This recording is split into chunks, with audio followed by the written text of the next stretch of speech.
ছাত্রদের বেঁধে দেওয়ার সময় জুলাই বিপ্লবের ঘোষণাপত্র দেয়া অসম্ভব নয়, সেই প্রক্রিয়া শুরু হয়েছে।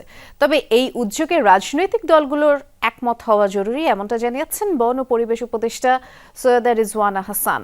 আরও জানিয়েছেন, সরকার চায় শেখ হাসিনার উপস্থিতিতেই তার বিচার হবে, তবে ভারত তাকে ফেরত না পাঠালে স্বাভাবিক প্রক্রিয়াতেই বিচার কার্যক্রম চলবে।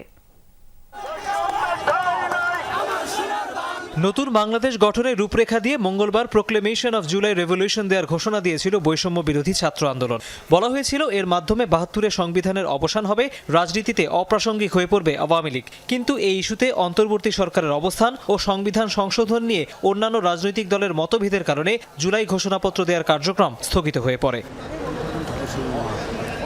এখন বল অন্তর্বর্তী সরকারের কোর্টে, কেননা জুলাই বিপ্লবের ঘোষণাপত্র প্রণয়নে নীতি নির্ধারকদের ১৫ দিন সময় বেঁধে দিয়েছে বৈষম্য বিরোধী ছাত্র আন্দোলন।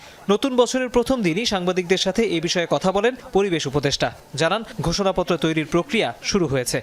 বিএনপির থেকে আমাদের সাথেও যখন কথা বলা হয়, তারা এই কথাটা বলেননি যে সংস্কারের প্রয়োজন নেই, তারা এই কথাটা বলেছেন যে সংস্কারের প্রয়োজন আছে, এবং তারা সংস্কারের ক্ষেত্রে নিজেরাও তো মতামত দিচ্ছেন, তারাও লিখিত মতামত দিচ্ছেন। তার মানে হচ্ছে যে রাজনীতিবিদেরাও চাচ্ছেন যে সংস্কারটা হোক।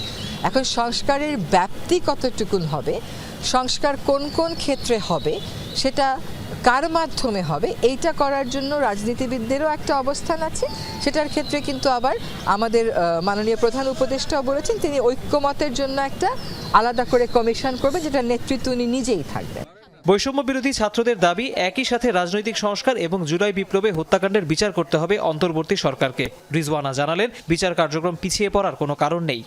ভারত কি অবস্থান নেবে, সেই অবস্থান কতদিন, ধরেন একটা অবস্থান প্রাথমিকভাবে নেওয়া যায়, আবার চূড়ান্ত একটা অবস্থানের দিকেও দেশগুলো যেতে পারে, সেগুলো ভবিষ্যতের জন্যই আমাদেরকে ছেড়ে দিতে হবে। কিন্তু আমাদের অবস্থান হচ্ছে, আমরা চাইব উপস্থিতিতে বিচার করতে। যদি উপস্থিতিতে বিচার না হয়, তাহলে যেভাবে করে বিচার প্রক্রিয়া করতে হয় সেভাবেই করব।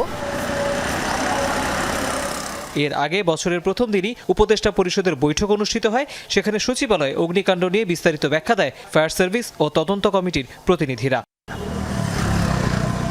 তৌহিদ হোসেন, যমুনা নিউজ, ঢাকা।